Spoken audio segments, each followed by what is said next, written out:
কিসে ভাই জঙ্গলের মধ্যে পলাশ কে? ভাই 26 তারিখের আশায় হ্যাঁ দোয়ান পাটে বাহি খাসি মেলা, হ্যাঁ 3-4 হাজার বাহি বসছে। হ্যাঁ কিস্তির থেকে টিয়া তুলছি ভাই 1.5 লাখ। হুম কিস্তির টিয়া দেওয়ার কথা ছিল 26 তারিখ। কারণ 26 তারিখে যে আশায় ডেট দিছি মাইসে, হ্যাঁ টিয়া তো ভাই পাই নাই। পাস নাই। ডলার দেওয়ার কথা ছিল মেলাডি, হিসেব করে দিছি 2 লাখ টাকা পামু। এখানে এখন হিসেব করে দেখি যে ডলার দিছে তাতে 50 টাকা হয় ভাই। 50 টাকা। এই জন্যে সব পাওনাদার আমার বাইর গেছে। লাস্টে বাড়ি থেকে থুই আমি পলে যে ভাই এই জঙ্গলের মধ্যে পলাছি ভাই। হ্যাঁ কথা বাদ। তুই যে পরশু দিন যে আমার থেকে 40,000 টাকা নিয়ে কিস্তি দিবে চালি, আজ করলি 26 তারিখে দিমু, ওইটার কি হবো? কইলামই তো ভাই 26 তারিখে আমাকে 2 লাখ টাকার কোম্পানি আশা দিছিল, ওই হামেস্টার কনভার্ট কোম্পানি। হ্যাঁ কছিল যে তুমি 26 তারিখে 2 লাখ টাকাই পাইবে। আমি ওই আশাই ভাই দোয়ান পাটে বাহি খাসি, আপনার কাছে 40,000 টাকা নিছি আওলাদ, আরেকজনের কাছে নিছি 60,000।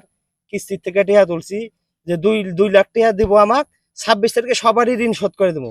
26 তারিখ আজ 12টা পর্যন্ত ভাই খালি মোবাইল এভাবে ঠাসি, কোনো কাম হলো না ভাই। আমি তো ইল্লা কাহিনী আর শুনবো না। আমার কথা হলো আমার থেকে টাকা নিছো, তুমি আমাকে টাকা দাও।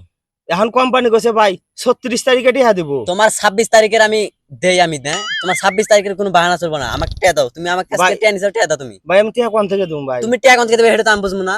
এখন তাহলে কোম্পানি ধরে রাখবো ভাই। তুমি কোম্পানি ধরবে না 26 তারিখে কোনে ধরবে সেটা আমার দেওয়ার বিষয় না। ভাই আমার কোনো উপায় নাই ভাই। না আমি ওগুলা কোনো কিছুই বুঝি না ভাই 36 তারিখে দিবে চাইছে ভাই। 36 তারিখে হয় নাই, দিবে চাইছে কোম্পানি। মজা নাও আমার সাথে। ভাই কি করবো ভাই? তুমি এখন অত কথা বাদ। তুমি 26 তারিখের কথা এক পালা টাকা নিছো আমার কাছে, আমি টাকা চাই, এখনই চাই। তুমি 26 তারিখের কোনো বাহানা চলবে না আমার কাছে, বুঝো নাই? ভাই আমাকে আর কতদিন সময় দেন ভাই? কোনো সময় নাই। তুমি 26 আমি তারিখে শোধ করে দেবো তুমি ভাই। এর আগেও মেলা টাকা নিছিলে, 26 তারিখের কথা কইছাও। ভাই আমার কোনো উপায় নাই ভাই। আমি তো উপায় টোপায়ের কথা শুনতে চাই না এখন। ভাই আমার কোম্পানি কছিল 26 তারিখ দেওয়ার কথা ছিল ভাই। আমার কোম্পানির খেতাপুরি আমি আমার টাকা আজকে নেবো। ভাই আমি কোন থেকে দেবো ভাই? তুমি কোন থেকে তোমার বাপের জমি বেচবে না কি বেচবে হইলে আমার দেওয়ার বিষয় না। তাও তো সময় লাগবে ভাই। সময়ের আর কোনো আমি সময় ভাই এই দেখেন এই যে আমার মোবাইলে দেখেন এই যে ডলার আছে, যে $200, এই ডলারটা ভাঙ্গে দিয়ে দেবো ভাই। হ্যাঁ ভাঙ্গে দিয়ে $200 কোন থেকে পালো তুই? ওই যে হামেস্টার কোম্পানি দিছে আমাকে ভাই। হামেস্টার কোম্পানি $200 কয়টা হবো? তা তো করবে না ভাই, ওরা কছিল যে 2 লাখ টাকা হবো।